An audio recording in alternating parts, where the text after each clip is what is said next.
Number হাদিস শরীফ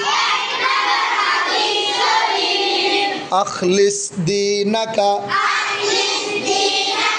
ইয়াকফিকাল আমালুল কলিল। হাদিস শরীফের অর্থ তোমার ঈমানকে খাঁটি করো, অল্প আমলে নাজাতের জন্য যথেষ্ট হইবে। নাম্বার হাদিস শরীফ খায়রুকুম মান তাআল্লামাল কুরআনা